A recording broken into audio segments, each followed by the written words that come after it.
The War of the Worlds by H.G. Wells, Chapter 3. On Horsell Common. I found a little crowd of perhaps 20 people surrounding the huge hole in which the cylinder lay.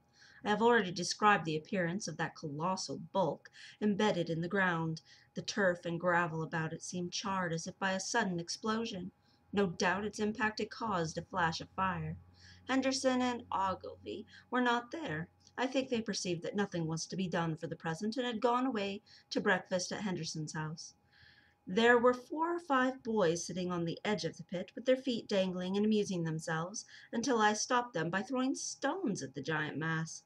After I had spoken to them about it, they began playing at touch in and out of the group of bystanders. Among these were a couple of cyclists, a jobbing gardener I employed sometimes, a girl carrying a baby, Greg the butcher and his little boy, and 2 or 3 loafers and the golf caddies who were accustomed to hang about the railway station. There was even very little talking. Few of the common people in England had anything but the vaguest astronomical ideas in those days. Most of them were staring quietly at the big table-like end of the cylinder, which was still as Ogilvy and Henderson had left it. I fancy the popular expectation of a heap of charred corpses was disappointed at this immediate bulk. Some went away while I was there, and other people came. I clambered into the pit, and fancied I heard a faint movement under my feet. The top had certainly ceased to rotate. It was only when I got thus close to it that the strangeness of the object was all evident to me. At the first glance it was really no more exciting than an overturned carriage or a tree blown across the road. Not so much so, indeed. It looked like a rusty gas float.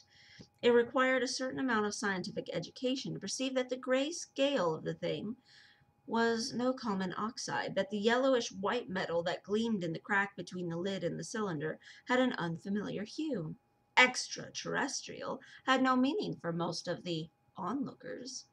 At that time it was clear in my own mind that the thing had come from the planet Mars, but I judged it improbable that it contained any living creature.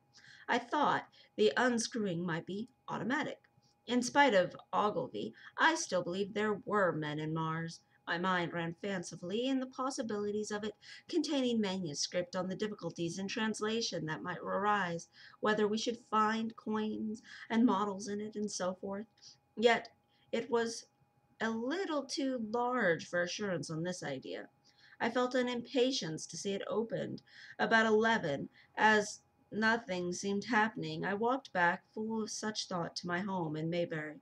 But I found it difficult to get to work upon my abstract investigations.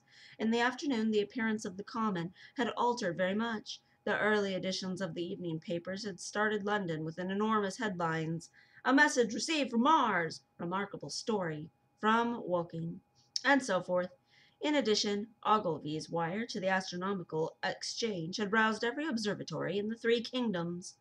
There were half a dozen flies or more on the Woking station, standing in the road by the sand pits, a basket chaise from Cholham, and a rather lordly carriage. Beside that there was quite a heap of bicycles. In addition, a large number of people must have walked, in spite of the heat of the day, from Woking to Chertsey, so that there was altogether quite a considerable crowd, 1 or 2 gaily dressed ladies among the others.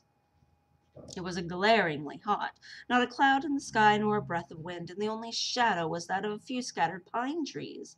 The burning heather had been quite extinguished, but the level ground toward Ottershaw was blocked as far as one could see, and still giving off vertical streamers of smoke. An enterprising sweet-stuff dealer in the Chobham Road had sent up his son with a barrow-load of green apples and ginger beer. Going to the edge of the pit, I found it occupied by a group of about half a dozen men, Henderson, Ogilvy, and a tall, fair-haired man that I afterwards learned was Stent, the astronomer royal, with several workmen wielding spades and pickaxes. Stent was giving directions in a clear, high-pitched voice. He was standing on the cylinder, which was now evidently much cooler. His face was crimson and steaming with perspiration, and something seemed to have irritated him. A large portion of the cylinder had been uncovered, though its lower end was still embedded.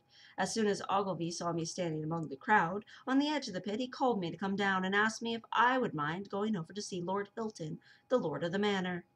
The growing crowd, he said, was becoming a serious impediment to their excavations, especially the little boys.